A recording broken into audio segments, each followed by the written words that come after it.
भलाई की और मुद्रा देना चाहिए। वास्तव में यदि आप जीतना ही चाहते हैं तो सबसे पहले संयम की आदत डाल लें, क्योंकि संयम का अर्थ ही है अपनी बिखरी हुई शक्तियों को निश्चित दिशा देना। मान लीजिए जिस कार्य को नहीं करना है और जब उसे ही करने के लिए मन आकर्षित करता है तो आप उसे प्रयासपूर्वक रोकने के लिए मन बना लें, उसे ही आत्मसंयम कहते हैं। संयम का अर्थ है जब हम आकर्षणों की ओर जाने के लिए हमारा मन सहज रूप से रुक जाए। गांधी जी ने कहा था कि अनुशासन और बलिदान के बिना मुक्ति की आशा नहीं की जा सकती है, लेकिन यह बात भी सच है कि लोग गुस्से में विवेक शून्य होकर तुरंत अपने आत्मसंयम को गुस्से में खो देते हैं। यह सच है कि समय बीतने में लोगों के आत्मसंयम में भारी कमी आई है। इसके गंभीर परिणाम सामने भी आए हैं। इसलिए आत्मसंयम की उपयोगिता को किसी भी हाल में कम नहीं आंका जा सकता है, लेकिन यह भी सच है कि शुरुआत में आत्मसंयम का मार्ग थोड़ा कठिन लगता है। अर्थात मन को वश में करने का नाम ही आत्मसंयम है। मनुष्य को मिली हुई शक्तियों को निश्चित दिशा देना संयम कहलाता है। तो दोस्तों, उम्मीद है कि आपको मन को वश में करने का उपाय और शांति के फायदे और कहां-कहां आपको शांत रहना है, इसके बारे में इस वीडियो के माध्यम से पता चला होगा। और मुझे यह आशा है कि आप अवश्य ही अपने मन को वश में करोगे और जिंदगी के सभी परिस्थिति में अवश्य ही सफल होकर अपने परिवार का नाम रोशन करोगे। ऐसी ही और गौतम बुद्ध की प्रेरणादायी सीख लेने के लिए हमारे राजीव इंस्पायर्ड यूट्यूब चैनल को सब्सक्राइब कीजिए और इस स्टोरी को जितना हो सके उतना अपने दोस्तों के साथ शेयर करें। मिलते हैं हमारे अगले स्टोरीज में। नमो बुद्धाय। में जिस चीज का विचार करोगे वही चीज तुम्हें मिलना शुरू होगी। अगर पैसे के बारे में विचार करते हो तो आपके पास पैसा आना शुरू होगा। अगर आप अपने प्यार के बारे में विचार करोगे तो आपको आपका प्यार जल्द ही मिलेगा। गौतम बुद्ध के अनुसार हम वही बनते हैं जो हम सोचते हैं। जिस तरह कोई व्यक्ति बुरी सोच के साथ बोलता या काम करता है तो उसे कष्ट ही मिलता है, वही यदि कोई व्यक्ति शुद्ध विचारों के बोलता या काम करता है तो उसकी परछाई की तरह खुशी उसका साथ कभी नहीं छोड़ती है। वही गौतम बुद्ध की यह कहानी जो आज हम आपको बताने जा रहे हैं। इसे सुनने के बाद आप जीवन की सभी समस्याओं को चुटकियों में हल करने में सक्षम रहेंगे। दोस्तों, एक बार की बात है, महात्मा बुद्ध प्रवचन दे रहे थे। प्रवचन में आसपास के बहुत से लोग शामिल थे। सभी लोग ध्यान से बुद्ध को सुन रहे थे। कुछ देर में प्रवचन समाप्त हो गया। तब लोगों ने बुद्ध को प्रणाम किया और अपने अपने घर को चल पड़े, पर एक युवक वहां पर ही बैठा रह गया। बुद्ध की नजर उस युवक पर पड़ी तो वे पूछ बैठे, क्या बात है? कोई जिज्ञासा है क्या? युवक बुद्ध के पास गया और प्रणाम करके बोला, प्रभु, बहुत उलझन में हो। जितना इस बारे में सोचता हूँ उतना ही उलझ जाता हूँ। कैसी उलझन है बातस? बुद्ध ने प्रश्न किया। युवक हाथ जोड़कर बोला, प्रभु, यह संसार कितना विशाल है। संसार में लाखों करोड़ों लोग निवास करते हैं, उनमें भी एक से बढ़कर एक विद्वान, कलाकार, योद्धा। ऐसे में उन सब के बीच में जैसे सामान्य प्राणी का क्या मूल्य है? युवक की बात सुनकर बुद्ध मुस्कुरा दिए। वे बोले, तुम्हारी जिज्ञासा का उत्तर मिल जाएगा, पर इसमें थोड़ा सा समय लगेगा। क्या तब तक मेरा एक छोटा सा काम कर सकते हो? प्रभु, यह तो मेरे लिए गर्व का विषय है कि मैं आपके काम आ सकूं। युवक ने पुनः अपने हाथ पास पहुंचा तो वह बुरी तरह से हाँफ रहा था। उसे देखकर बुद्ध मुस्कुरा दिए। फिर भी उन्होंने अपने चेहरे से कुछ भी जाहिर नहीं होने दिया। वे बोले, क्या बात है, बस तुम कुछ डरे हुए से लग रहे हो। युवक ने बुद्ध को प्रणाम किया और सारी बात कह सुनाई। साथ ही उसने वह पत्थर भी उन्हें वापस कर दिया। बुद्ध बोले, आम वाले ने इसका मूल्यता साम बताया। आलू वाले ने एक बोरी आलू और जौहरी ने बताया कि यह अनमोल है। इस पत्थर के गुण जिसने जितने समझे उसने इसका मूल्य उसी ही कि हमारे भगवान बुद्ध ने और ना जाने कितने सफल लोगों ने कहा है। भगवान बुद्ध ने कहा है कि जिसने अपने मन को वश में कर लिया है उसकी जीत को देवता भी हार में नहीं बदल सकते हैं। अर्थात मन को वश में करने का नाम ही आत्मसंयम है, जिसका अर्थ है अपने आप को वश में करना।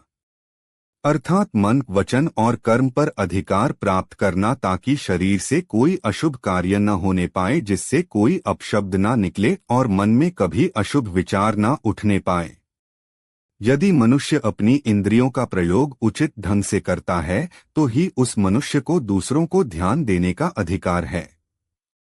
यदि उसका अपने मन पर अधिकार नहीं है, उचित और अनुचित का ध्यान नहीं है, तो वह मनुष्य के पद से गिरकर अन्य योनियों में गिने जाने योग्य हो सकता है।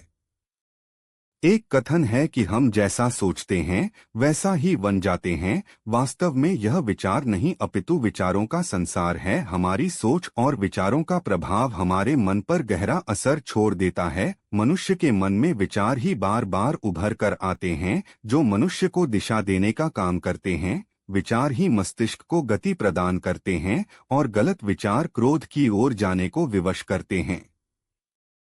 यह हमारी भूल है कि हम सोचते हैं कि वचनों की कोई शक्ति नहीं है। संसार में जो भी हुआ, जो भी हो रहा है और जो भी होगा सब हमारे कर्म के प्रभाव से हुआ है, और जो हो सकता है और आगे जो होगा वह कर्म की शक्ति से होता है, वह विचारों की शक्ति होती है। यदि हमारे अंदर आत्मसंयम नहीं है तो आत्मिकता का धन हमारे हाथ नहीं आ सकता है। हम इंद्रियों के जाल में फंसकर पहले तो निर्मल होंगे, फिर अपमानित होते हुए। Gautam Buddha story in Hindi. एक समय की बात है, एक गांव में गौतम बुद्ध का बहुत बड़ा आश्रम था। वहां पर एक प्रसिद्ध बौद्ध गुरु रहते थे। वहां पर उनका एक शिष्य था जो कि बहुत बोलने वाला था। वह हर समय इधर उधर की बातें करता था। जब वह दान लेने के लिए जाता था तो हर घर से एक नई कहानी लेकर आता था और आश्रम के दूसरे शिष्यों को सुनता था। वो हर समय एक शिष्य की दूसरे शिष्य से बुराई और चुगली करता रहता था और दूसरों के सामने अच्छा बनने का प्रयास करता रहता था। खुद के मुंह से ही खुद की तारीफ करता रहता था और हमेशा ही खुद को गुरु के सामने सबसे बुद्धिमान और उत्तम साबित करने का प्रयास करता रहता था। वह खुद को सभी शिष्यों से अलग और श्रेष्ठ मानता था। उसका कहना था कि मैं एक अमीर घर का बालक हूँ, अगर मैं चाहता तो एक आरामदायक और सुविधाओं से भरा जीवन जी सकता था, लेकिन मैं वह सब छोड़कर यहाँ आया क्योंकि मुझे सत्य की खोज करनी है, खुद को जानना है, जीवन को जानना है, इसीलिए मेरा त्याग तुम सबसे बड़ा है। एक दिन गुरु ने आश्रम के सभी शिष्यों को बुलाकर कहा, आप सभी को अगले 1 महीने के लिए कोई संकल्प लेना है। इससे आपकी संकल्प शक्ति मजबूत होगी और आप में आत्मशक्ति का संचार होगा।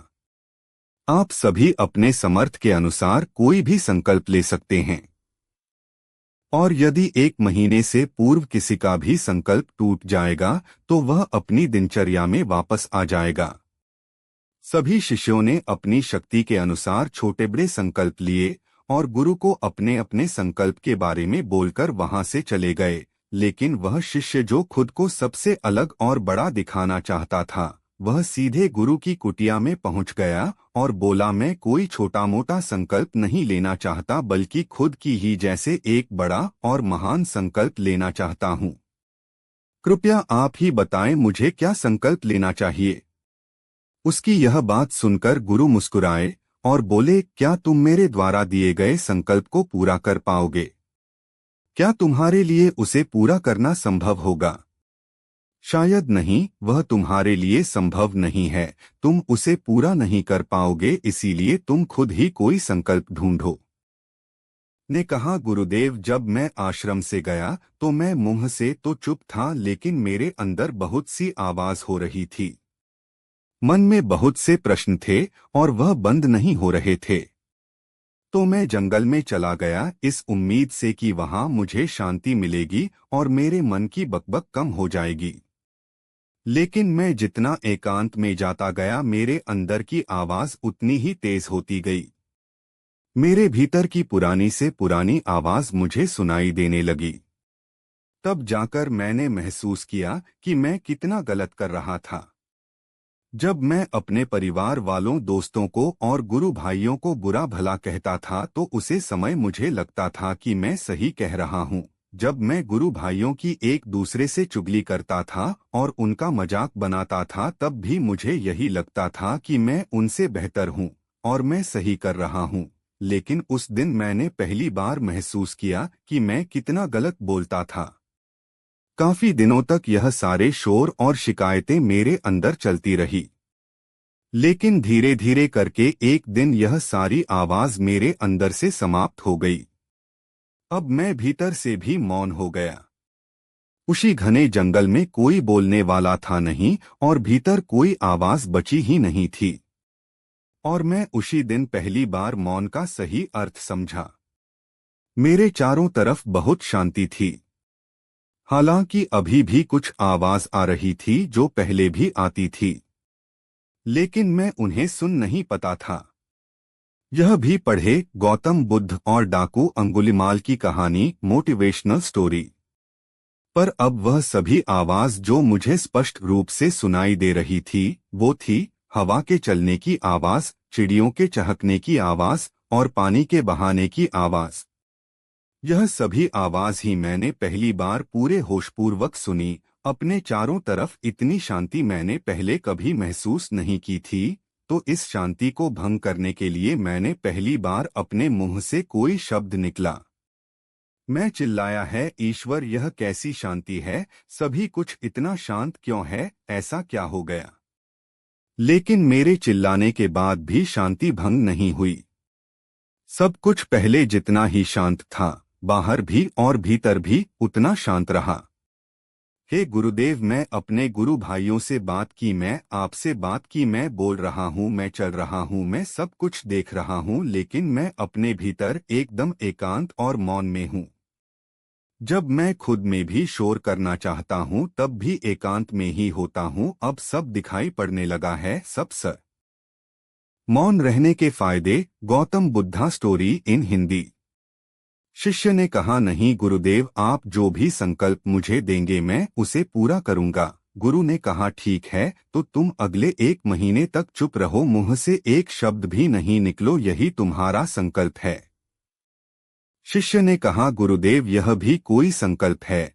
यह तो बहुत ही आसान है, 1 महीने तक चुप ही रहना है। आप कोई बड़ा संकल्प दीजिए जो मेरी योग्यता के लायक हो, जिसे पूरा करने में मुझे समस्या हो। गुरु ने कहा, पहले तुम यही संकल्प को तो पूरा करके दिखाओ। Gautam Buddha story in Hindi. शिष्य ने गुरु की बात मान ली और वह इस समय चुप हो गया और पलटकर कुटिया से बाहर चला गया। पहले उसे चुप रहना बहुत आसान लग रहा था। उसने एक दिन तो जैसे तैसे चुप रहकर काट लिया, लेकिन दूसरे दिन से उसके मन में ना बोलने का बोझ बढ़ने लगा। तीसरे दिन उसे भारीपन महसूस होने लगा और चौथे दिन उसके अंदर एक अजीब सी बेचैनी होने लगी, क्योंकि आसपास आश्रम के सभी शिष्य एक दूसरे से बातें कर रहे थे। यह देख वह पूरा दिन उदास रहा। इसी तरीके से कुछ दिन और बीते और वह शिष्य बीमार पड़ गया। उसका सर फटा जा रहा था, उसका खाने पीने तक का मन नहीं कर रहा था, वह सिर्फ बोलना चाहता था। वह गुरु के पास गया और उनके सामने बैठकर लिखकर उन्हें बताया, गुरुदेव, मैं बोलना चाहता हूँ, मुझे सांस नहीं आ रही, मेरा दम घुटा जा रहा है, मैं अंदर ही अंदर पागल हुआ जा रहा हूँ, मैं क्या करूँ, संकल्प तोड़ दूं क्या?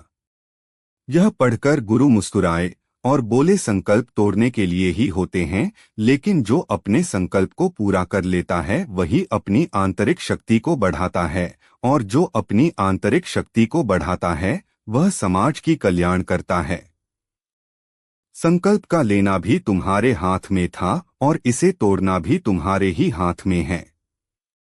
तुम्हारे बहुत से भाई अपने संकल्प को तोड़कर अपनी पुरानी दिनचर्या पर वापस आ चुके हैं। अगर तुमसे नहीं हो पा रहा तो तुम भी संकल्प तोड़कर अपनी पुरानी दिनचर्या पर वापस जा सकते हो। लेकिन याद रहे, अगर आज तुम इस छोटे से संकल्प को नहीं संभाल पा रहे तो तुम अपनी बाकी की पूरी जिंदगी को कैसे संभाल सकोगे। बाकी फैसला पूरी तरह से तुम्हारे हाथों में है। गुरु की यह बात उस शिष्य के दिल में चोट कर गई। वह बिना कुछ बोले वहां से वापस चला गया और खुद को अपनी कुटिया में बंद कर लिया। 15 दिन बीतने के बाद वह दोबारा अपने गुरु के पास गया और लिखकर बताया है, गुरुदेव मैं बाहर से तो चुप हूँ लेकिन मेरे भीतर बहुत सी आवाज है, बहुत सी चीज, पुकार और शिकायतें हैं। मैं अंदर ही अंदर बात करता रहता हूँ, मेरा मन तरह तरह के प्रश्न पूछता रहता है। मैं बाहर से जितना मौन हूँ भीतर से उतने ही शोर शराबा से भरा हुआ हूँ। क्या इस तरह से मेरा संकल्प अभी भी जारी है? गुरु ने कहा, तुम्हारा संकल्प अभी भी जारी है, लेकिन जब तक लोगों की यह आवाज तुम्हारे कानों में गूंजते रहेंगे तुम्हारा मन बोलता रहेगा, क्योंकि इसे तो आदत है बोलने की। तुम भले ही बाहर से चुप रहो लेकिन तुम अंदर ही अंदर बोलते रहोगे। तुम्हें इन बातों से, इन आवाजों से दूर जाना पड़ेगा। शिष्य गुरु को प्रणाम कर वहां से चला जाता है और सुबह होते ही अपनी कुटिया छोड़कर जंगल की तरफ चला जाता है। कई दिन बीत जाते हैं, संकल्प का समय भी पूरा हो जाता है, लेकिन शिष्य लौटकर नहीं आया। आश्रम में सभी को डर था कि कहीं उसको जंगली जानवर ने खा न लिया। उसे ढूंढने की बहुत कोशिश की गई, लेकिन वह कहीं नहीं मिला। सभी गुरु भाइयों ने मान लिया था कि जंगली जानवरों ने उसे अपना शिकार बना लिया है, लेकिन गुरु को ऐसा नहीं लगता था। एक दिन आश्रम का एक अन्य शिष्य गुरु के पास आया और बोला, गुरुदेव हमारे उस अधिक बोलने वाले भाई के साथ क्या हुआ होगा? क्या जानवर ने उसे मार दिया होगा?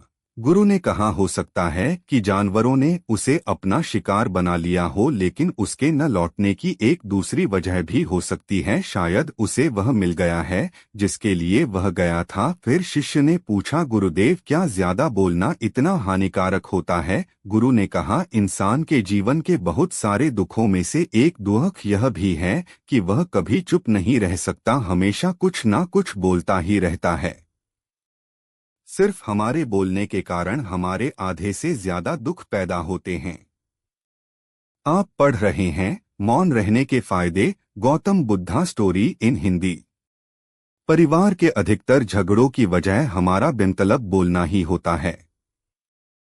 हम में से कोई भी चुप नहीं रहना चाहता, हम बस सामने वाले को सुना देना चाहते हैं।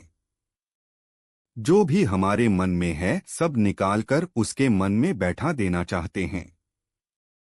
उसे समझा देना चाहते हैं कि देख तू गलत है और मैं सही। और इस तरीके से सब एक दूसरे की सारी गलत बातों को ग्रहण कर हमें कभी अपने भीतर की ओर लौटने नहीं देता है, क्योंकि यह हमें बाहर की ओर खींच कर रखता है। और बाहर है ही क्या इस संसार के अलावा। लेकिन अगर अपने भीतर के संसार की ओर मोड़ना है तो इस मुंह को बंद ही रखना चाहिए। इसीलिए जितने भी बुद्ध हुए, आत्मज्ञानी हुए, वह सभी एकांत की ओर भागे ताकि उन्हें ज्यादा ना बोलना पड़े, ज्यादा सुनाना पड़े। वह एकांत में रहे और शांत रहे, इसीलिए आसानी से भीतर की यात्रा कर पाए। लेकिन अगर कोई चाहे तो इस संसार में रहकर भी एकांत में रह सकता है, शांत रह सकता है, लेकिन इसके लिए उन्हें अपनी ऊर्जा बचाने होगी जिसे वह अब तक अपने व्यर्थ के शब्दों में बर्बाद कर रहे थे। इस कहानी की सीख यही है कि व्यर्थ का बोलना ऊर्जा को नष्ट करना है, और यह बोलना ही हमें कभी अपने भीतर की ओर लौटने नहीं देता, क्योंकि यह हमें बाहर की ओर झुकाए रखता है। और जिन्हें भीतर की यात्रा करनी है उन्हें अपने मुंह को बंद ही रखना चाहिए। चुप रहने में अद्भुत शक्ति है। यदि हम सही समय पर सही शब्दों का प्रयोग करें तो हम अपने जीवन को सकारात्मक दिशा में बदल सकते हैं। मौन रहकर हम अपनी आत्मा की गहराई में जा सकते हैं और भीतर से शांति का अनुभव कर सकते हैं। इससे हम अपने विचारों और भावनाओं को साफ करके अपने जीवन को सकारात्मक बना सकते हैं। हमें चुप रहने की कला सीखनी चाहिए ताकि हम अपने शब्दों का सही प्रयोग करके अपना और दूसरों का जीवन बेहतर बना सकें। उम्मीद करते हैं आपको हमारी मोटिवेशनल स्टोरी मौन रहने के फायदे, मौन रहने की शक्ति कहानी पसंद आई।